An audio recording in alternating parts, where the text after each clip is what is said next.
Hi, everybody. Before we get to another great interview, the Two Opinionated podcast could really use your help. And it's easy, it's free.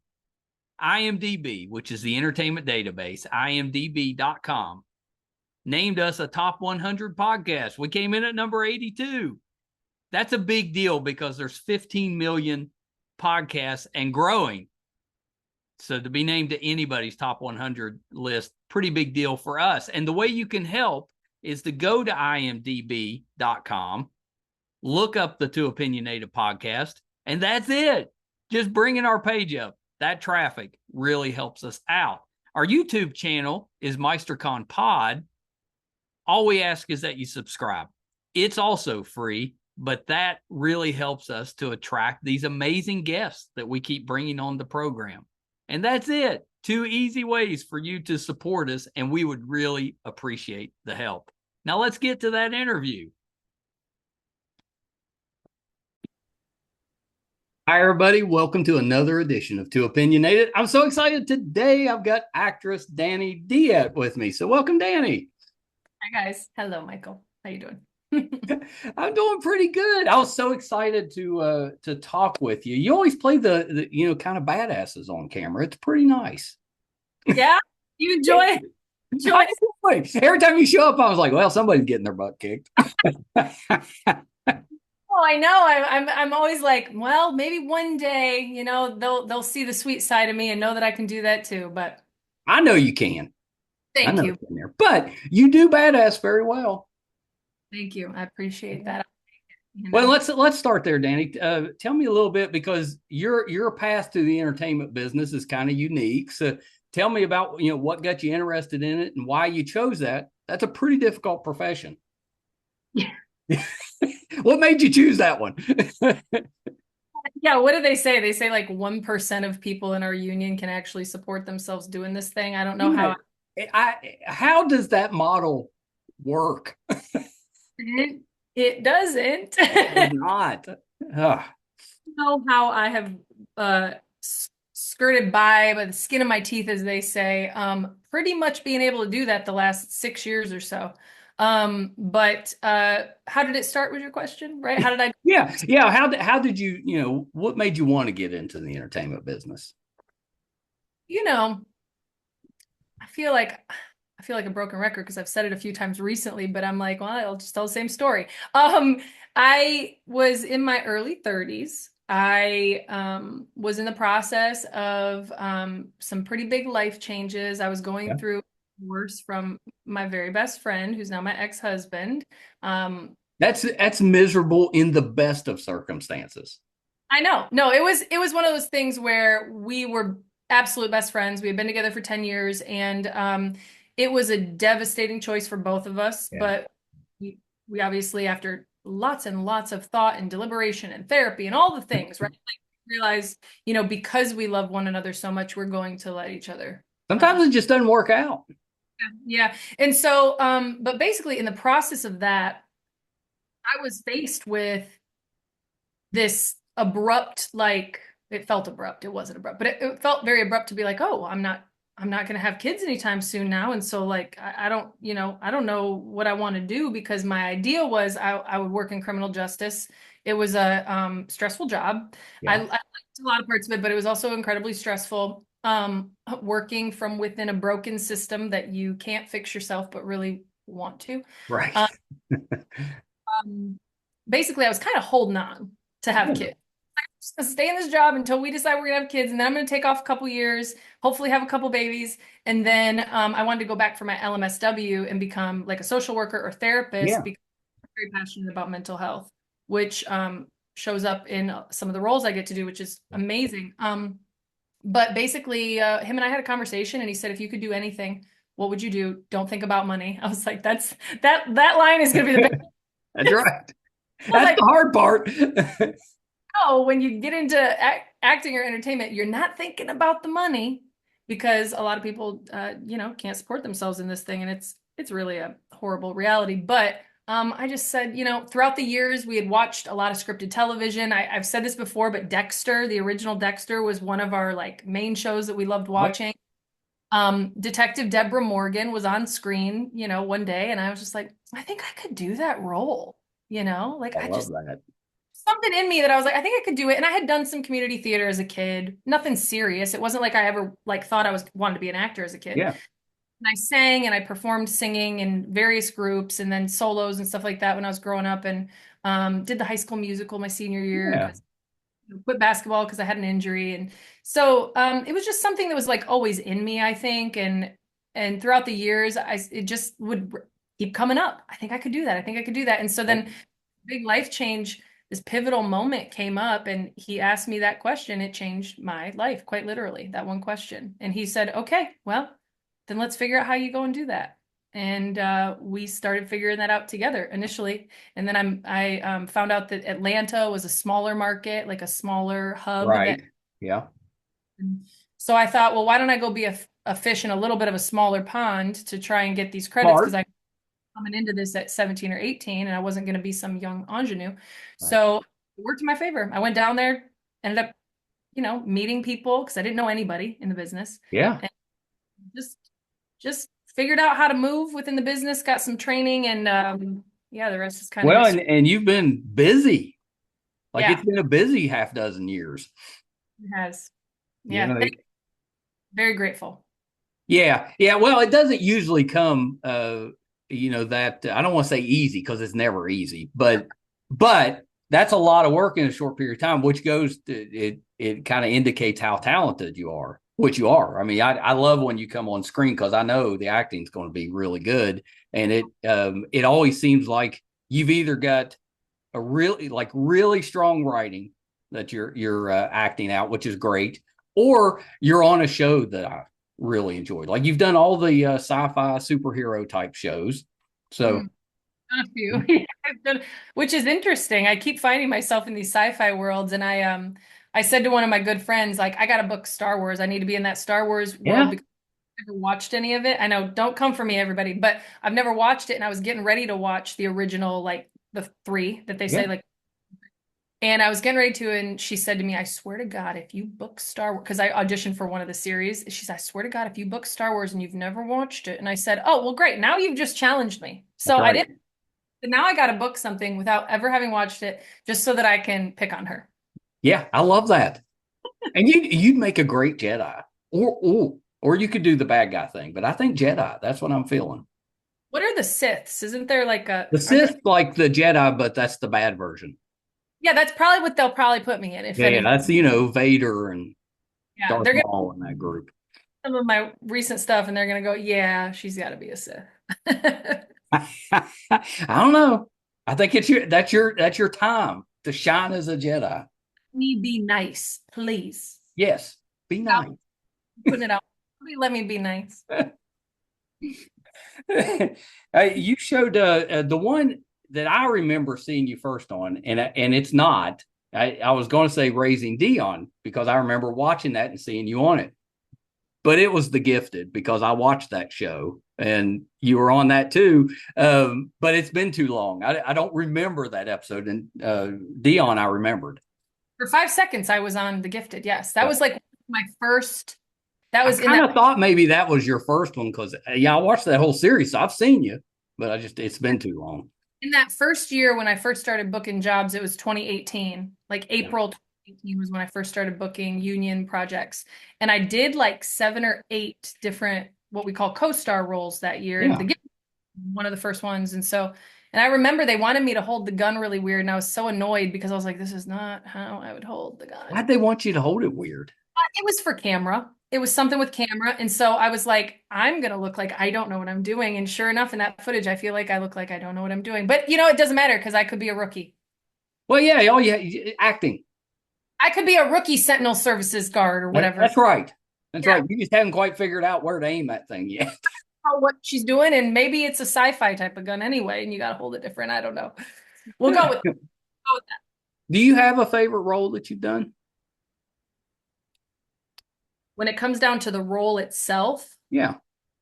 I had a lot of fun with Clara Clark on Matlock. Oh, you were so good on there. She was a fun character.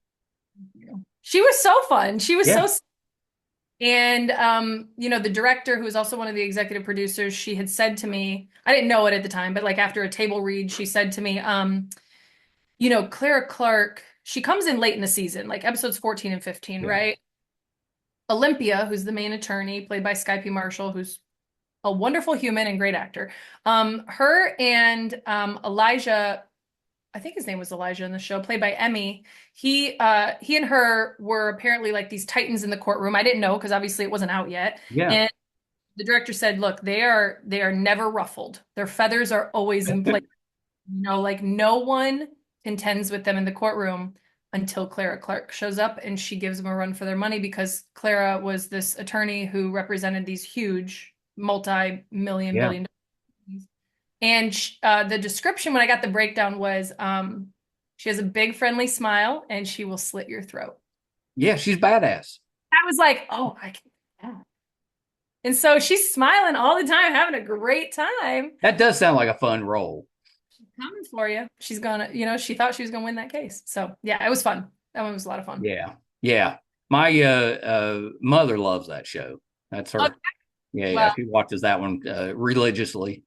Kathy Bates. I And mean, I don't think she ever watched the original. I don't yeah, think she ever watched that one, but she loves Kathy Bates. Kathy Bates. That's what I was gonna say. But Kathy Bates, period. One of my heroes. That was a moment where I really was like, because I don't really get starstruck. Yeah. Because I try to like keep myself very grounded in like I'm a colleague, they're my colleague, like Right. we're Not always easy though. no, but I'm like, the more that I can tell myself like we're here, no matter what my number is on the call sheet, like we're here to do this scene together because I've been very blessed that a lot of my work has been me and the star of the show. Yeah. Yeah. And I have to feel like I'm their equal in order for me not to, crap. Yeah, that's a good point. And what a great way to kind of get used to that type of thing. So when the bigger roles come, you're more settled with them. It's not as stressful. Yeah, and it started happening immediately with Greenleaf, with Ozark, They threw you into the deep water, just yeah. see if you Yeah. can swim. But with Kathy, she came over after the first table read and introduced herself to myself and one of the other guest stars. And we had been held back from the director because she wanted to go over a scene that like wasn't in our auditions. She wanted to talk to us about Yeah. it. So everybody else, there was like, I mean, gosh, there must have been 100 people in the room, but everybody gets up and they go and leave. And Kathy certainly could have walked out the door without, she had to pivot and like take extra time to come over to where we were. And so I was like, oh, there she goes. I guess I'll see her on set. Starts beelining for us. And she comes over, sweet as she can be, sweet as she is. And she puts her hand out and says, thank you so much for being here. I'm Kathy. And I was literally like this. Oh, I'm Dani. So yeah, thank you for having us. Like I literally forgot to say my name. And that was the first time that that's ever happened. But I mean, it's Kathy Bates. So what are you going to do? Yeah. Yeah. Well, you're going to do that. You're going to do that. Yeah. Yeah. I didn't do worse than that. I was like, I just forgot to say my name for a minute, but Yeah. It's small stuff. yeah. I would do way worse. You Although think? the podcast has helped. I mean, I've had like 1,100 people on here. I should be more comfortable, but That's what's I was checking the podcast out and I yeah. was like, 1,000th episode, I listened to I some think of that's a lot. huge achievement. I mean, truly. And you're just a really likable guy. You're easy to talk to. So Oh, you're so nice. Yeah, thank you. Well, I just try to have a conversation, and I can only be me. So hopefully that works. It doesn't always, but mostly it does.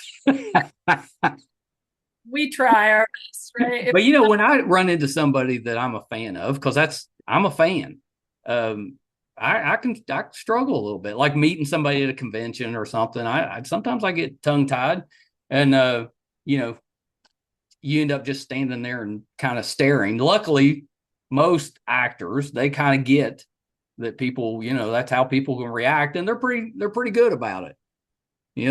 They fill the empty air.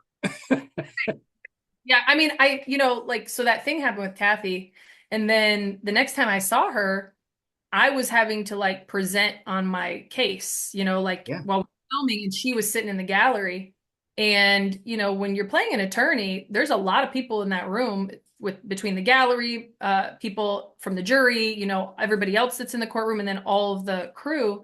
And I was up there, you know, speaking, and everybody's got to listen. And I'm thinking, oh my gosh, Kathy Bates is listening to me act. What a hub. Do a good job, girl.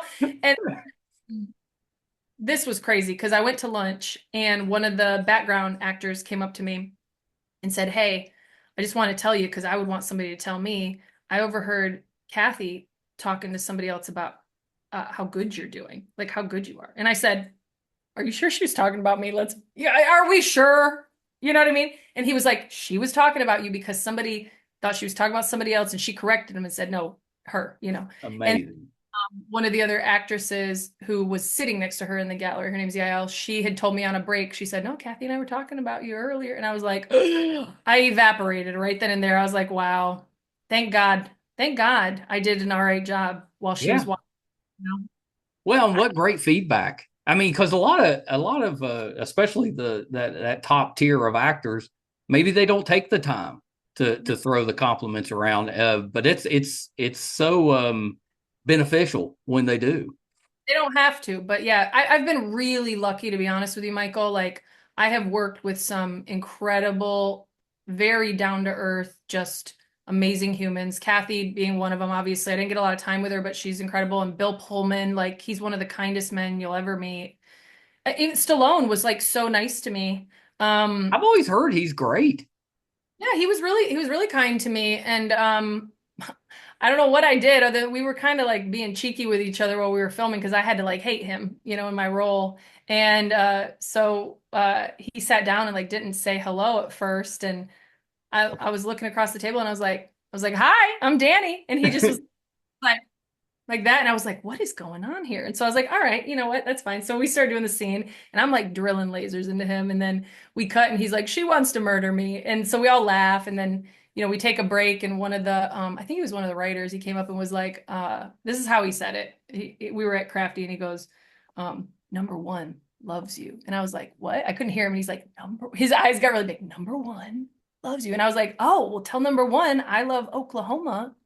Bring me back, you know? And so we had a good, I was like, I don't know what I did other than he's got a good sense of humor. And I was ribbing back with him. And Yeah. Oh, that's probably all it took. yeah, he was really sweet. And then at the end of the day, I got to tell him that my mom and my aunt love him. Like my aunt used to have a poster. Her and her girlfriends would work out, and they had a poster of him. Like I don't know if it was as Rambo or Rocky, but that was like their inspiration for their workouts. And so they had a poster of him. And so I told him, and he was like, "Let's take a picture for him or whatever." So we've got some pictures together that are cute. And my aunt was really happy. Yes, that's awesome. Shout out to Aunt Sherry. I know she's going to be listening to this later. Yes, hello. Thanks for listening. Yeah, I've always heard that he's so great to work with, and he's still. I mean, he's getting up there, but he still looks great. I think he was 75 when we were shooting. Yeah, Of Tulsa King. I mean, that's pretty amazing. Loved you on The Sinner. I thought you were. That's one of my favorite roles that you've been in, and what a great show. Because every season I was like, well, that's the end of that, and then it come back, and it was just as good every season. But your character on there, one of my favorites. I thought the deputy was terrific. Really, thank you, Michael. Yeah, she was Rori Barnhill was a deputy. I mean, that's a great name too. I love that name. Yeah. She's supposed to be this character, and I don't know if I achieved the original ask, but she's supposed to be this character that kind of just she does what she needs to do. She cares sometimes, but she's not really trying to move up in the ranks. She's like pretty satisfied with status quo. I like episode 2, I think it was, where I'm like doing security essentially at Jessica Heck's character's house, like sitting on her porch, and I'm just like playing a game on my phone. That's one of my favorite scenes because he's like, "You can go now," and I'm like, "Yeah, all right." You know, like so. Totally out of it. She was fun. Yeah, she was fun. Yeah. I thought it was such a good role. Bill's he's doing Spaceballs again. Are they doing like a sequel? Yeah, or? they're doing a sequel. him and his son's going to be on it too. He Lewis. he is so talented. I know. I'm Well, goodness. Rick Moranis is coming back for Spaceballs. Um, I don't even think he acts anymore. yeah, Shrunk the Kids, right? Yeah, I'm like, am I thinking of the right person? Yes, Rick that's Moranis. him. Yeah, yeah. Loved him. He was one of my favorite actors growing up. Oh, me too. I Me loved too. Honey. Wow, that's gonna be epic. I know. I know. I thought that was pretty good too. I meant to tell you with Stallone, he he he's really good about taking time when he does interviews, and he doesn't do a whole lot of them, but when he does them, to take a little extra time to make the interviewer relax a little bit. So I've heard. So a lot of times, he can be kind of intimidating, and you get somebody that's not as experienced, they get a little nervous. And I'd always heard he takes the time. And I was like, well, it does sound like something he'd do. Walks in the room, it's a presence. And that's why when he sat down across from that table, I was like, he's not gonna say anything. But I was like, I'm on his show. Let me That's right. wait, let me wait carefully. But I'm the kind of person that's like, hey, what's going on, Danny? Nice to meet It you. must have worked. And but once you penetrate that little awkward moment of like, do I not? Like he's like, hi. He's just a guy. He's just a dude. He's just a dad. Like I've watched some of the reality show that he's done with his wife and daughters, and he's just a dad. Yeah. Yeah. I've interviewed a comic book writer named Chuck Dixon, and Stallone had written that Jason Statham movie, a Working Man, I think, something like that came out. So that was Stallone that wrote that, but he got Chuck Dixon to write the screenplay. He wrote the story. I guess I don't know how that works, but Chuck said that he would call him like just middle of the night, 2, 3 in the morning, just with, hey, I thought about this with this one character. It'd just be like one suggestion. Yeah. But he did it for weeks. He said while he was writing that. 3 a.m. Hey, so he has brown hair. Yeah, it was just stuff like that. And it would just be like that line. He'd be like, all right, bye. It seems like that's how he would be, because something funny he did was we were on a break and we were over by our chairs or whatever, and I was walking up from behind him going somewhere, and he had his phone up and he had Instagram up, and I said, Mr. Stallone, you're on Instagram? And he turns around and he goes, oh yeah, and I do it all myself. He was so happy. He's like, I do it all myself. That's and I was impressive like, for a 75-year-old. I said, okay, well, I guess I better follow you. And he was like, whatever his handle, he's like, it's official Sly Stallone or whatever the handle was. And I was like, okay. So then I walked away, and then we're walking to go back to set like a few minutes later, and I'm on my phone, and he's behind me in the hallway, and I'm like, I can't find you. And he comes up right over. He's like, oh no, it's that one, whatever. And he goes, and that number, when I got to his page, I was like 15 million or 15,000, whatever it was. I was like, I got 4,000. Like, you need to catch up. And he was like, and that number hasn't moved. They're up to something. Out that they were messing with his followers because they hadn't moved or something. 15 million. He's worried about it. It's just really funny. I was like, you're hilarious. So that's pretty great. That's pretty great. Down to earth and really nice. Yeah. Yeah. So the new one is the Runarounds. Yeah. So tell me about that one. I'm assuming that this has something to do with music, but tell me what the Runarounds is about. Yeah. So the Runarounds is it's a story for dreamers. It's about these 5 boys who oh my gosh, I just noticed Stallone in the background of your backdrop. Yeah, he's yelling con. It's about these 5 boys who create a band their senior year of high school. And they are going to go and chase their music dreams. So it's like one of these things where it's like, are they going to chase the music dream, or are they going to do the practical thing that's expected of them from families, society, whatever it is? And then there's just this amazing group of their friends and all these fun characters. They get into a lot of adventures and shenanigans, as I like to say. It's really fun and funny. It's so relatable. And then there's a lot of family dynamics that are explored. Yeah. Which is where my character would come in, because I play the mother of Wyatt, who's in the band, and my name's Wendy. Yeah, I assumed I was trying to figure out if what the relationship was there. So I assumed that you were the mom, but and I was like, well, maybe. You gotta watch it, Michael. You're gonna like it. Oh, I'm going to watch it. Yeah, the only reason I haven't watched it yet is because my wife works for Live Nation, so anything musical, she wants to be there too. She wants to watch it too, and she's been traveling, so I'm just waiting Yes. for time. So the boys, they're a real band too, so that's an amazing Oh, part. well, yeah, it is pretty amazing. They in 2020, Jonas Pate and I believe Dave Wilcox was involved at that point because they created the show together. But they had Chase Stokes and Madeline Klein from Outer Banks put out on their Instagram, we're looking for people, we're looking for musicians. And so the boys Was that is that who wrote the series, The Outer Banks? No, Chase Stokes and Madeline Klein are the leads of Outer Oh, they're the Banks. leads. Okay. Followers, so they Yeah, put that. yeah. That's a great show too. Really smart because that was Jonas's other show. So the Runarounds is his next show. Gotcha. And so then they got all these submissions, and the boys thought that they were getting put together to like be a band just for Outer Banks, like to be on the show. Got to do like a band on the show. But anyway, long story short, Jonas wanted to prioritize the musicianship, and so he wanted to find musicians, and then if they had never acted, he was going to teach them how to act. So they got 4 out of the 5 boys had never acted before, and they got him a coach named Russ Blackwell, who's incredible.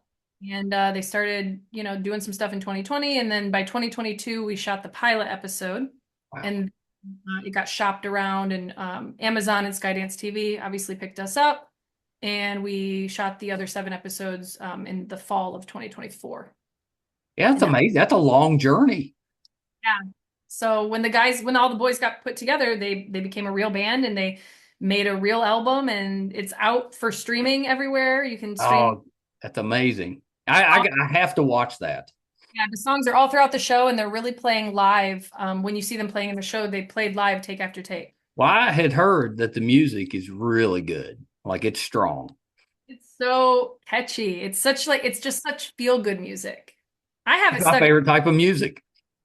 It's always stuck in my head. It's either Funny How the Universe Works or Sophia. And sometimes 15 root beers is always stuck in my head. Senior year. I mean, honestly, all of them. It's amazing music, truly. Yeah. Oh, that's pretty great. Is it being written to continue after this season? It's not just a one and done?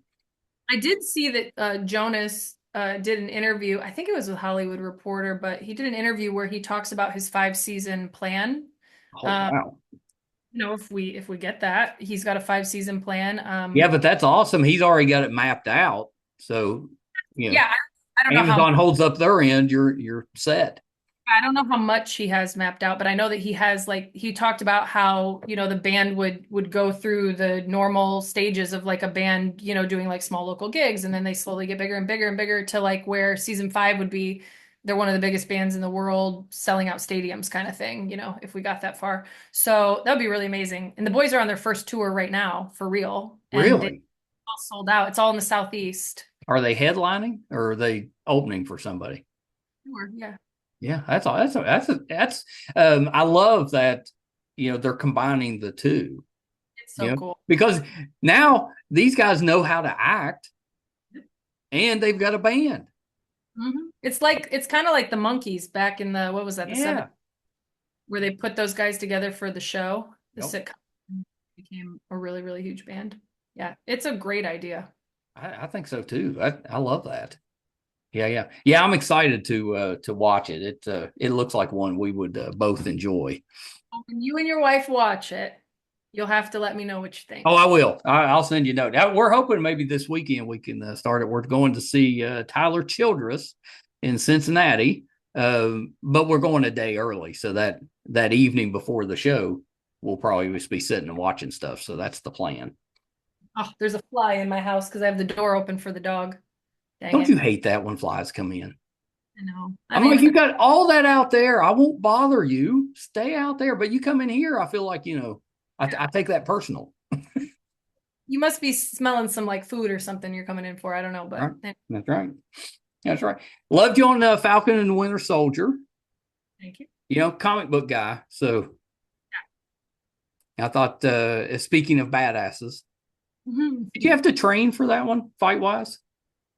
We did do some stunt training, but they ended up not really letting us do much. The only stuff that I ever really did was some hand-to-hand stuff with the um US agent who was like the new Captain America or Yeah. whatever, like punching his shield and doing some hand-to-hand stuff with him. And the story behind that's actually hilarious because there were weeks where we were on set and like we had all these fight sequences and they would always have us there just in case they needed like us to be in a shot and not our double.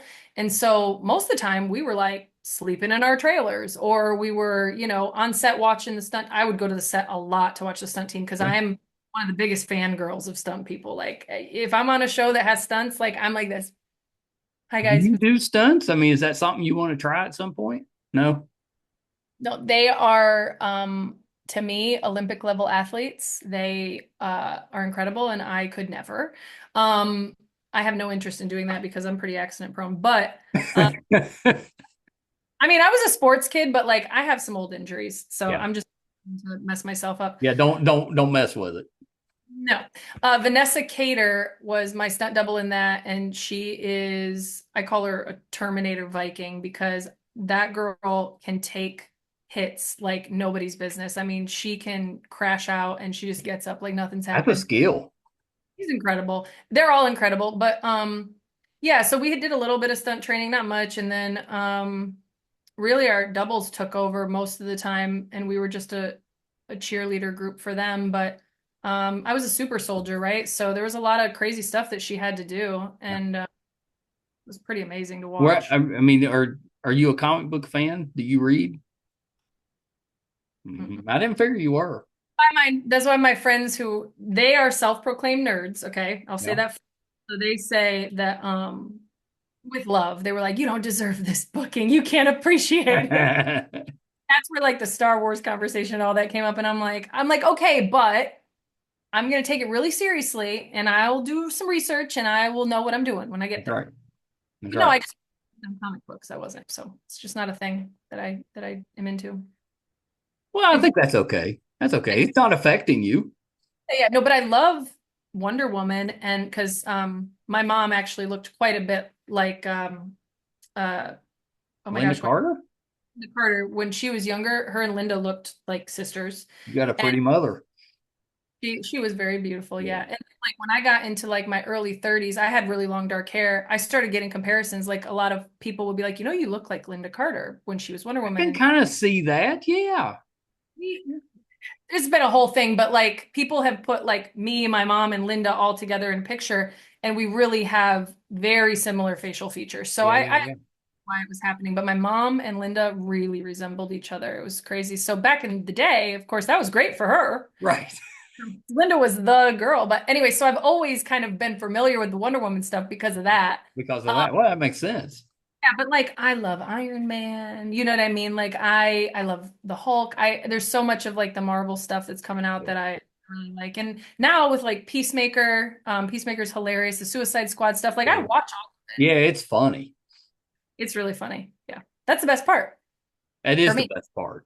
Yeah. And like the family, and that's how it felt being on, Falcon Winter Soldiers. Like we were like a family. We were together like on and off for about 6 months and That's a filming. long time. Yeah, and filming in Atlanta, and then we filmed in Prague, Czech Republic twice. Oh, that's kind of cool. Had you ever been? That was actually my first and actually only time in Europe so far. Yeah. Well, that's pretty great. Anytime you can do that and it's work related where you don't have to pay for it, it's pretty nice. That was pretty cool. But it was in 2020 during COVID, so it wasn't as fun as it would have been. I didn't get to see any castles. I was really bummed about that. We had planned our let's see, our 10th year wedding anniversary was in 2018, and we had planned to go to Europe. My brother was in Germany at the time, and Emily had to have her appendix and gallbladder out, so we didn't get to go. So then we were going to try again in 2020, and we know what happened there. So we still haven't made it to Europe. Now we're focusing on the 20th anniversary. So here in a couple of years, then we'll head on. They had to rush us out of Prague because we were there. I think it was like March 7th. they started closing borders in Europe, and they were worried that we were going to get stuck. So we got a call at like 10:30 p.m. one night. We were supposed to be there for like 3 weeks, and they were like, "Hey, we've got cars coming to pick you up at 8:30. You need to pack all your stuff up. Disney is sending us back to the States because the borders are closing." So I think like Italy and Spain had already closed their borders. I'm glad you got out. It was a whirlwind, though. I mean, we were rushing through the airports. We had like a layover at London Heathrow, and we're like booking it through London Heathrow to get to our connection and stuff. Like me and some of the other cast. It was a crazy time. Yeah, I was with Sebastian and Mackie, and then some of the other flag smashers. We were all like running through, So like nobody knew that because I was like, there's somebody here who cares that Sebastian and Mackie are running through this airport, But nobody knew. My best friend is good friends with Calvin Mackey, which is Anthony's brother. He's a football coach.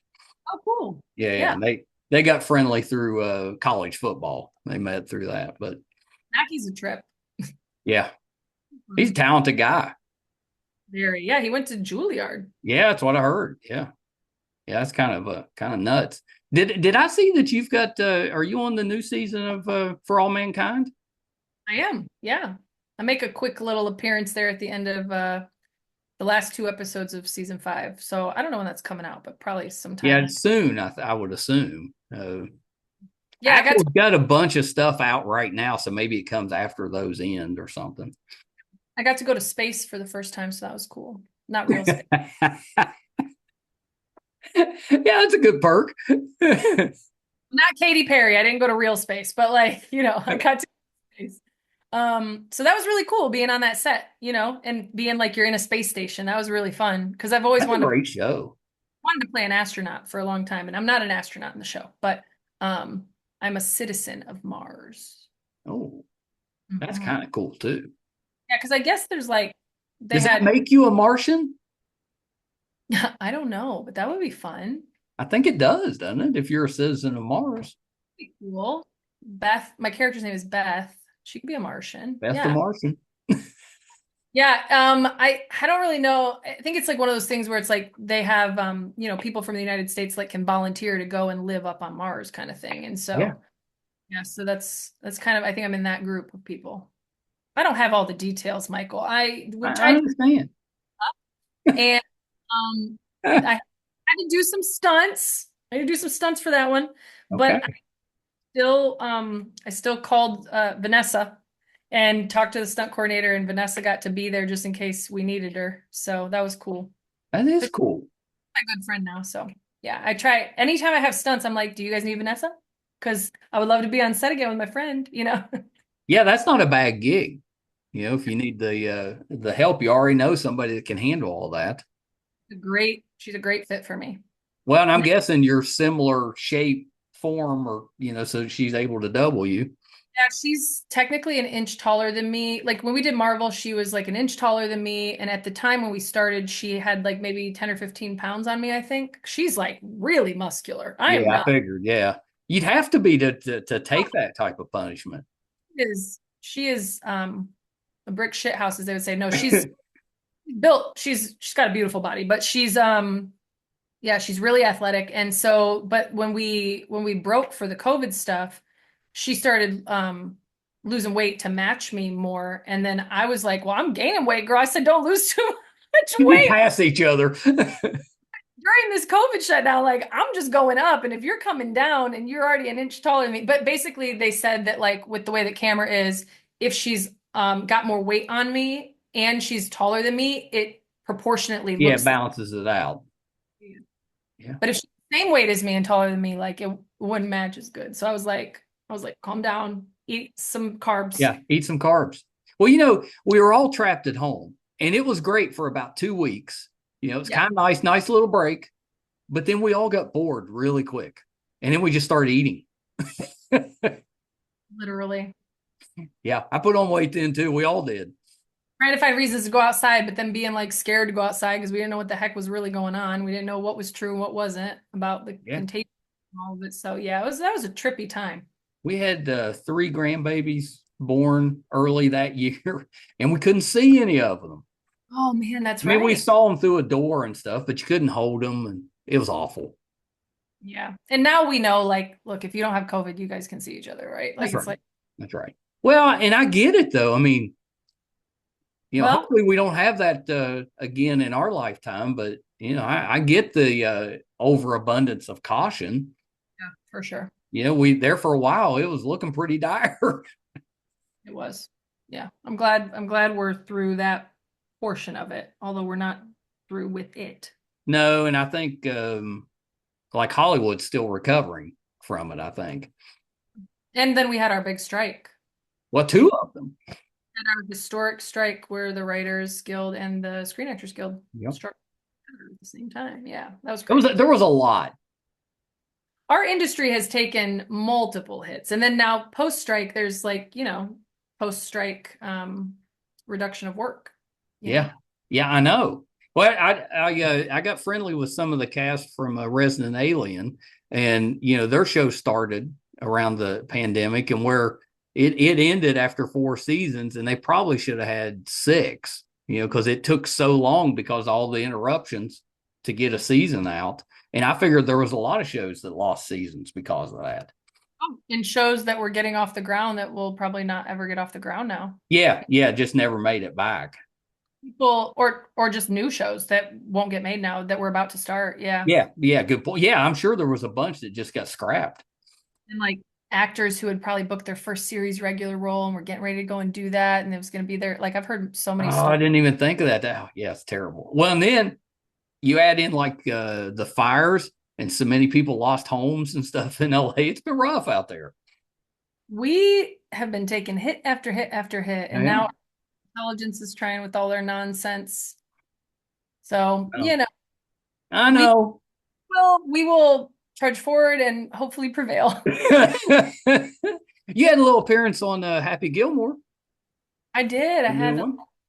yeah. I was Oh, bummed that editing cut out a little bit more of that interaction that we had, but it was really fun to be there. I auditioned for some other obscure law enforcement type of character. They didn't really like say what it was, and the sides didn't like to go with the character, but they were basically like, this role is going to be opposite all the main cast, so we need to like get somebody that we trust, kind of thing. right. And, and then I got a call from my team saying, "Hey, they aren't putting you in the role that like they were originally thinking of when you auditioned, but they want to know, will you do another role? It's a police officer. It's non-speaking. They want to know, will you do it?" And I was like, if there's no other roles that are speaking for Yeah, me, right for me, and that's what we're left with, the answer is yeah. Am I still being billed as a principal cast? Like as yeah. long as doing that, that's fine. And they said, oh yeah. No, she's principal cast, whatever. And we got a name. I was like Officer Russell or something. And so I was like, yeah, I'll do anything on Happy Gilmore too. Are you kidding? Like my child was like buzzing. I was like, I'll go and stand there and whatever. So I get to set and we're doing the rehearsal, and my character is one of the officers that arrests Scotty Scheffler, which is like this whole funny play on his arrest earlier in the I year. was at that tournament he was arrested at. My brother and I took my dad, and we were getting ready to go, to go to the tournament that day, and all that came across, and they postponed everything for several hours till they Yeah, let him start up. where was that? Well, it was either, let me see. I think that one was at Pine Hill, Pine Grove in around Raleigh, North Carolina. Oh, you guys were traveling for that. We traveled for that. My brother at that point was living in Raleigh, Oh, so we went down to his house and then went to the tournament. I think we also went that same year. We saw one of the majors at Quail Hollow in Charlotte, but I think it was at the one in Raleigh that happened. you guys are a big golf family then, I Well, guess. my dad is. That's that he's 85, still golfs, and still shoots under his age. He's a good golfer. My brother and I are not good golfers, but we try to take every year we try to take him to a tournament. And just so happened that year we went to two. You guys are supportive in the best way you can be. That's right. My dad is a big golfer, and he was part of a country club here growing up in Michigan, and and he tried his best to get me and both of my little brothers to golf, and none of us wanted to golf. His heart, I think. But so on that day, I don't know anything about golf. Okay, nothing. I don't know who the golfers are. I've heard of Rory McIlroy, of course, and like Tiger Of course. Woods. Those are like catchy names that you remember, but I did not know who Scotty was. I did not know he was the number one golfer in the world. Yeah. I'm working with him.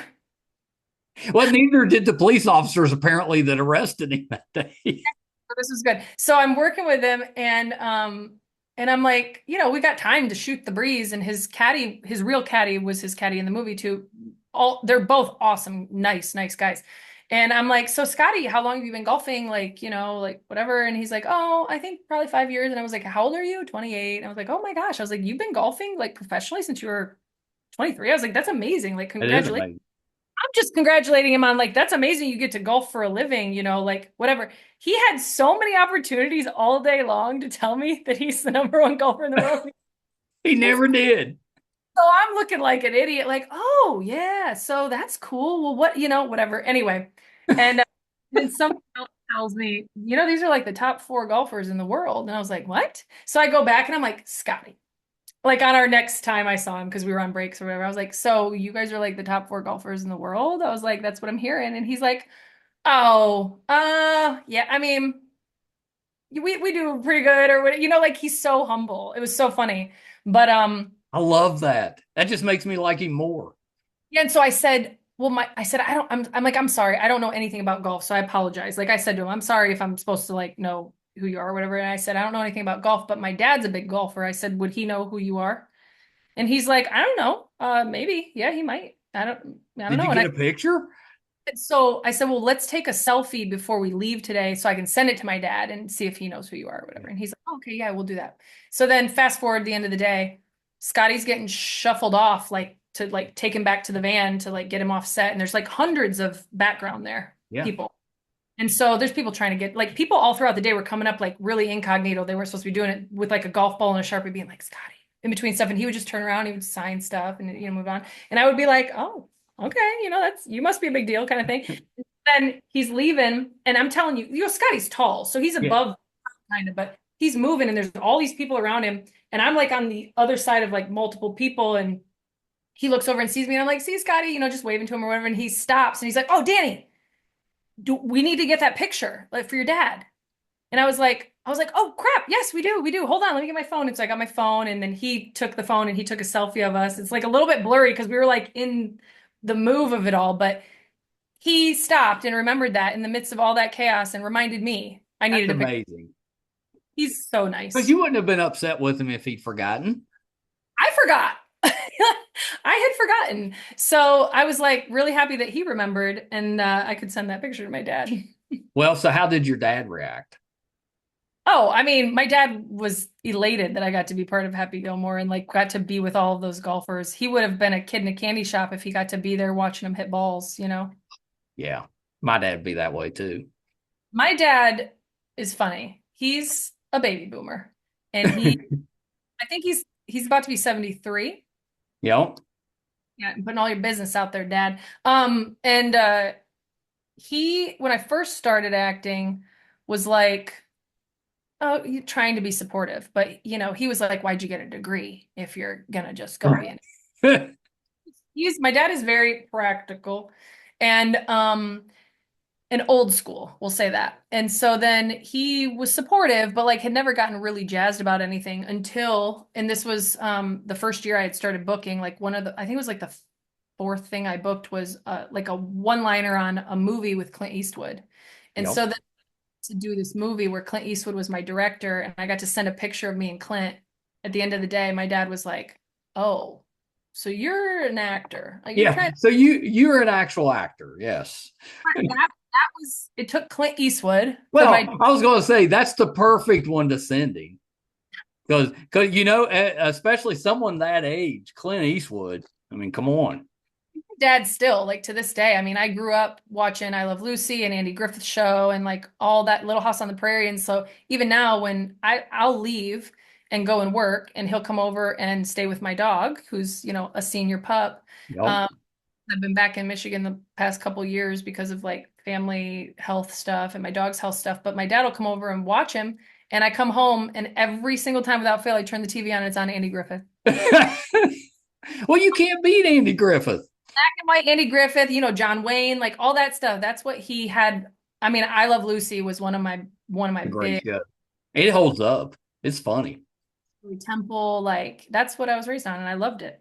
Yeah. So he's real old school. So yeah, the Clint Eastwood thing was the thing where he was like, all right, I guess you're really doing this thing. And I was like, thank you for coming aboard. She knows Clint. It must be above board. Thanks for jumping on the bandwagon finally, buddy. So the Runarounds is out now, right? It's on Amazon, came out around the 1st of September or something like that. They dropped all 8 episodes at the same time. What do you think about that? Do you like the week to week or do you like having them all at once? I hate the week to week. I'm waiting right now patiently to watch the morning show on Apple. And I'm not a patient person, Michael, which is funny, the career that I chose because you have for anything. But I like to have the option to binge it if I want to, or watch a couple episodes back to back, but I do like that. I do like having the option. I rarely binge, but I do like having, it's there if I want to watch it. But, I grew up with that week to week where you had a whole week to dissect the episode and everybody was watching it because there wasn't streaming. You got one shot at it. You either watched it or you missed it. So I do kind of miss those days a little bit because it was kind of, I don't know, it was more exciting, I think, back then because there wasn't as many opportunities to watch something you really liked. it felt more like, what's the word I'm looking for? It felt more like this, like, really important event. Like I remember growing up and as a family, we would watch TGIF, Oh, remember yeah. Of course. Step by Step and all those shows. And every Friday it was like this thing where like we were looking forward to it and we would sit down with our popcorn and it was like a big thing. Like it was an event. And now it feels like, yeah, it's not family time anymore. no. Used to be families would kind of get together every night and you'd watch, certain shows. And we really don't do that anymore. We just watch on our time, which is great convenience wise. But I do think we lost a little something there. The world is getting a little too convenient. Which is why, you don't have audiences the size of, say, the MASH finale. We don't have audiences that big anymore. How big was that? Do you remember? Oh, it was big. Millions of people watched. Millions of people. Like if you go back and look at like the old TV ratings and compare them to like networks now, it's not even close, because there was no competition back then. But I know that Matlock with Kathy, like that set a bunch of records. Oh, yeah. Well, it's such a good show. And people loved Andy Griffith in whatever role he was in. So there was a lot of nostalgia, I think, with that, just the name. And then Kathy Bates, everybody loves. And I also just like, I remember I auditioned for a Ron Howard project and I was like excited. I was like, oh my gosh, if I get to work with Ron Howard, my dad is literally going to disintegrate. You might have had to bring him with you for that one. Yeah, because we used to watch Happy Days too, obviously. I just was like, oh my God. So that's still a big goal of mine. I would really love to book a Ron Howard project, not just for me, but really for my dad. Yeah. Yes. We must make that happen. Manifesting that, Michael. I'm going to help you. I'm going to make some calls. Thank you. I appreciate that. I tried to get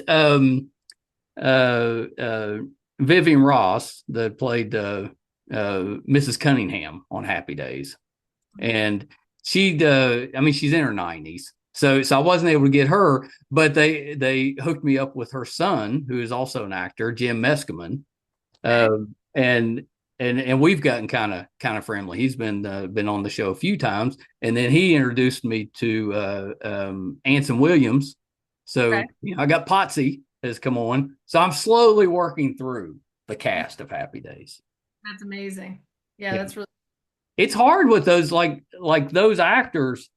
They're out there and they're pretty willing, a lot of them, to talk with you, but they're getting older. So and it's difficult sometimes setting it up with camera. Like if I wanted to call and just talk on the phone, a lot of them do that, but they're not tech savvy. So you Gotta got have to they got to have a helper, or it usually doesn't work. they're also they're rebooting Little House. Yeah, yeah. Little Harry, I can't talk. So that's I've had a another. few from that one too. Dean Butler and Allison Arngrim have been on, and they were doing interviews together because that show was coming out. So Yeah, you're doing great. You have that's amazing.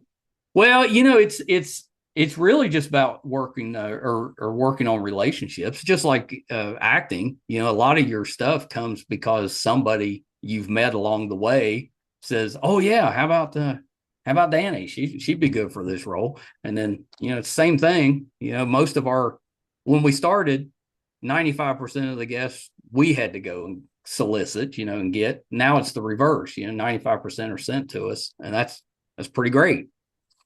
That's a testament to the work you've done. Yeah, That's amazing. yeah. Well, I appreciate that. Yeah, now it's if there's somebody I want to talk to, I'll still send that out. But that's more just me. We've got enough coming in. I wouldn't necessarily have to do that. But I'm fans of people, so I'll try. Well, yeah. Well, let me know if there's anybody I'm friends with that you want to talk to, because I will highly recommend Well, having a. please just put it out there. If there's anybody that's promoting anything, I'd love to have them. I don't tell anybody no, which is part of the reason I think we've hit 1,000 episodes. Exactly. But you know what? I mean, it's great because you never know what somebody's going to share that speaks to somebody Well, else. that's right. And a lot of times I'll have self-published authors on, and I'm happy to give them a little bit of a platform. And those episodes do just fine for me because they've got a little following. Right. So maybe the larger population has no idea who they are, but their little following pretty loyal, and those do fine. Question. Do you do more views on like the audio podcast itself on the streaming platforms, or do you get more views of like the videos that It are up on? used to be audio by far, but now it's video, but it's close. We do just a little bit more on the video side than audio, but it's fairly close. But yeah, it used to be audio by a mile, but now it's switched. The video, that's just YouTube, right? Or Just is it? YouTube, yeah. Yeah. Well, YouTube's huge, so.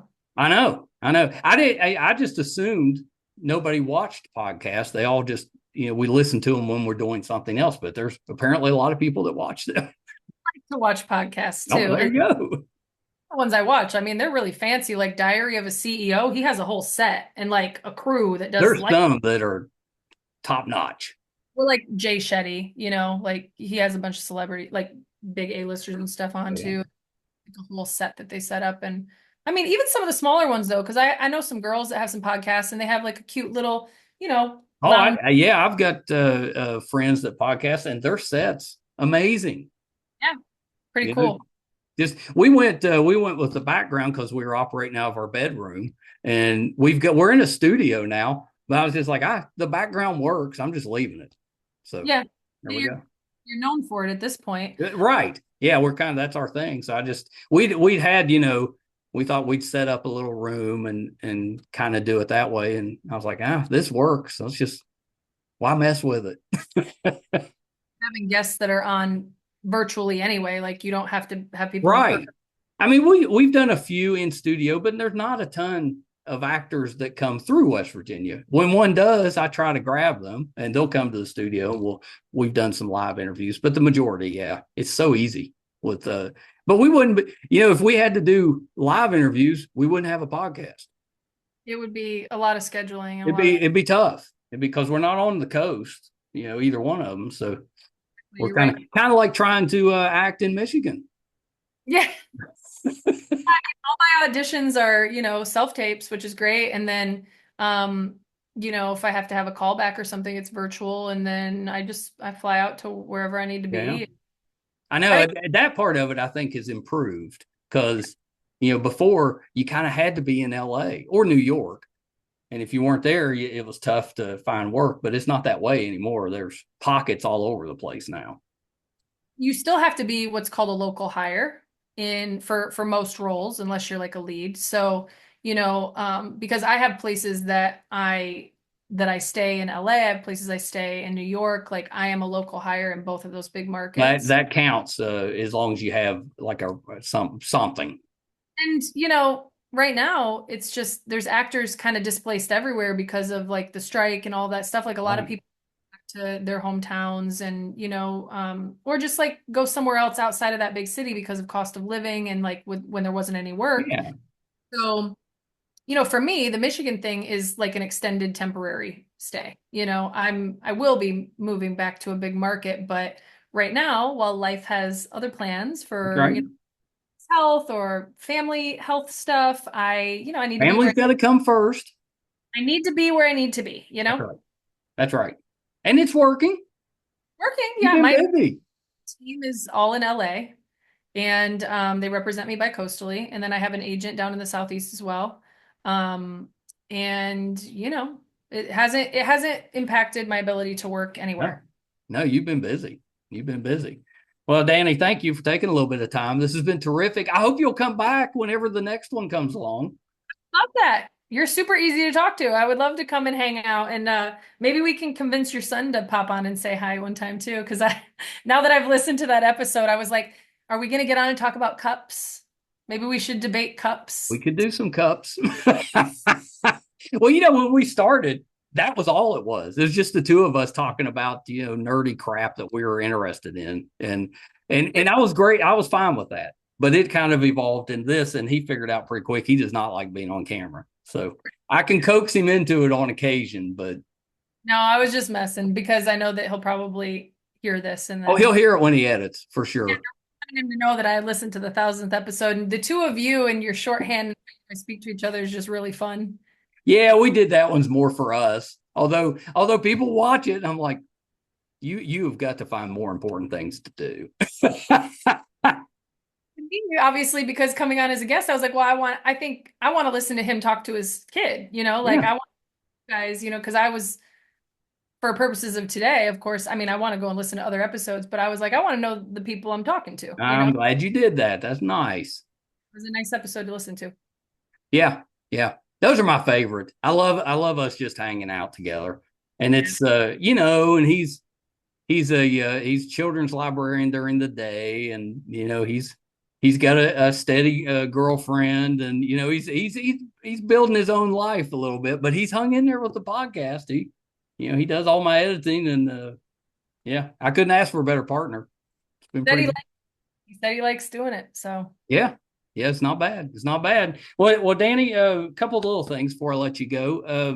Anything else that you're working on besides the runarounds that we can keep an eye out for? I guess we know for All Mankind's coming out too. yeah, For All Mankind's coming out. And then I have a smaller role in this new Netflix comedy called Little Brother with John Cena and Eric Andre. I spent 2 weeks in New Jersey Yeah. filming them. And Did it's you just, did you get to film like scenes with John Cena? yeah, with John and Eric. Yeah, Oh, that's pretty good. it's pretty fun. They're really nice guys too. And Brett would be jealous of that. John Cena's his favorite wrestler. really, oh, he's really sweet. There was actually a day where we had this blocked off that we were filming on, and there was this guy at the end of the block, and his teenage boys were there, and then his wife showed up, and they were trying to get like pictures of John as he would come out of the building or whatever, and our cast chairs were like sitting down there by the end of the block, and so I Yeah. was talking to him because I wasn't needed for that scene, and I said, "Well, what are you doing?" And he said, "Well, I heard that John Cena was down here, and I literally walked right out of work. I just didn't even talk to anybody, didn't tell anybody." Left work and he said, John Cena is like my number one, like I'm his biggest fan. And he said, and I've taken my boys to as many of his, wrestling tournaments matches that I could take him to or whatever. And so I was like, I had talked to John a little bit already at that point, and I knew what a nice guy he was. And so I saw him coming out and they were breaking again. He was going to like go down to the other end of the block and get in his trailer and rest or whatever. And so I like booked it down the block and was like, John, I was like, there's this guy down there. He's so nice. He's got his kids and his wife and like blah, blah, blah. And I was like, he's your biggest fan. And he was like, and he literally just looked at me and was like, which end of the block? Which end? And I was like, this way. And he was like, okay. And he like darts and we start booking it. And I was like telling him all this stuff. And he went over there and he took pictures with them. Amazing. And then I took their pictures actually, because I was like, I'll take the pictures, And then we walked away and later I came back and they were still standing there. And as I was approaching my chair to sit down, I was like, I was walking up and I was like this to him. I was like, is that cool? You know, and he was like, Dani, I cried when you guys walked away. I cried. He's like, you have no idea. Just made my dream come true, kind of thing. Aw, John, that's who John is. But I mean, that made my day. Like, because that's I was amazing. I was there like being held over because they didn't know if they needed me or not yet. And so I was just kind of like hanging out and I was like, oh, what am I doing? You know, maybe should I be going home kind of thing. And then I realized I'm like, that is why Yeah, you were meant to be there to help yeah, out, make that happen. because not, I mean, for what it's worth, I do it professionally, but I mean, not everybody is as ballsy as I am to go and ask people to do things. You know what Well, I you know, mean? that's hard to do. Like I have trouble doing that. If you've got the ability to do that, I just you'll felt do like all right. from what I knew about him in that little bit of time we had been on set together, I was like, I know that he cares about his fans, you Yeah. know? And he's just a very humble, down to earth guy. And I thought, you know, if he doesn't want to do it, then fine. He just says, "Oh, I can't right now," and I'm like, "Okay, no big deal." But I was like, "Why not try?" I'm very much this way in my own life too. It's like I would rather ask and be told no. I'd rather they tell me no than me tell me no and Yeah. assume the answer's no about anything. Well, yeah, because how much do you miss out on because you're just too scared to ask? That I really believe that truly. And so it really, yeah, it made my day that that guy got to meet one of his heroes and his sons got to meet him and they got pictures and everything. And yeah, it was a special moment. It was cool to watch. Pretty cool. It was nice of you to help too. I'm happy that I put my nose in somebody else's. So okay, so last thing before we wrap up is where can we find you on social media? I'm really primarily on Instagram at Dani_Deetté. And then I do have it linked to an actor page on Facebook. So anytime I post on Instagram, it goes to the actor page called That's Dani Deetté. smart. Yeah. Um, I just don't really get on there to like, you know, message anybody back or anything like that. But so those are my two socials.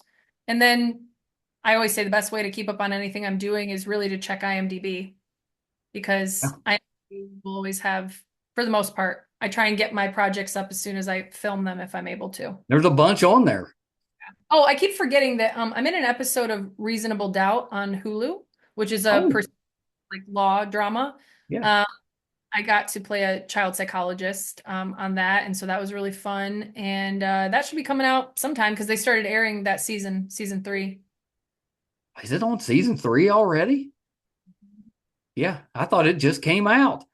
Yeah. Yeah, so a quick little guest appearance in episode 9, I think it is. Oh So yeah, yeah. we'll keep an eye out. We'll keep an eye out. Sounds like I'm a season behind though. I watched the first season of that. Good show. And actually, you know, my really good friend Kaya Klingman is playing a really nice recurring role in season 3. She's Oh, this of the main guy who like Jax has taken on his yeah, case. So she plays the sister of that actor. yeah. I'll keep an eye out for her too. Got a really nice role on that. And so yeah, she's really talented. She's a great producer, filmmaker in general. So happy for her. Awesome. Yeah, that's really cool. Did you get to work with her when you were on? We didn't have a scene together because I'm in a flashback technically, Oh, okay. but we were on set at the same time. Like when I went for my fitting, she was working that day, and so then one of the Ooh. people go surprise her at her trailer, and then I got to sit with her for a little while, and then we overlapped on the day that I was working. She was coming in when I was finishing, kind of thing. So it was really fun. That is cool. We're getting closer to actually getting to do something together. Like this was You're right there. Well, Dani, open invitation. Just reach out when you're ready. We'll do it again. awesome. Yeah, this has been great. I agree. I had a really fun time, Michael. I Thank you. did too. I did too. Okay, hold on one second. Dani Deetté, talented lady. I love. I can't remember if I said it during the episode or when we were off camera, but I love when she comes on screen because she's such a good actress. She's so believable in whatever role that she's in. And a lot of times she plays badasses, which I think is kind of cool. I bet she's good at comedy though. I don't know. I just a feeling, but I bet she's good at comedy too. I think we talked about most of the things that I wanted to touch on. In addition to the ones we brought up, she has been on Based on a True Story, which I did watch that one that had Kim Kaylee from Big Bang was on that one, and she was terrific in it. It had a couple of seasons, pretty good show based on true story. She did Dark Matter, which was a Apple sci-fi show. She's done Will Trent. She did a show on Netflix called Teenage Bounty Hunters, and we had one of the female leads has been on the podcast. That was one of our early, probably the first year we started the podcast. But that was such a popular show, and then it didn't come back for a second season. Made no sense to me. Mentioned Tulsa King, Ordinary Joe. She's been on Bull, NCIS New Orleans. She was Sheriff Kim on Ozark. I think we brought that one up. The Outsider, Black Lightning, Raising Dion, The Gifted, and Fatal Attraction. She has done just a ton in like 7 years. Amazing. And I think she's just getting started. At some point, somebody's going to give her a starring role, and she's going to be fantastic, and it's going to take off. She's going to be very popular after that. I think that's a matter of time. She's that talented. She's a really good actress. Hope you enjoyed that. If you're finding us for the first time, I'm so glad that you're here, and we'd love to have your support. It's free. We don't ask for any money. Our YouTube channel is MeisterCon Pod. Please subscribe. Really helps us out. Doesn't cost you a dime. YouTube, MeisterCon Pod. Our website's meistercon.com. You can find over 1,000 episodes, audio and video versions. If we're doing anything in studio, if we're going on location, covering a convention, anything we have going on, be on the website, meistercon.com. Thank you guys so much. Till next time. Bye, everybody.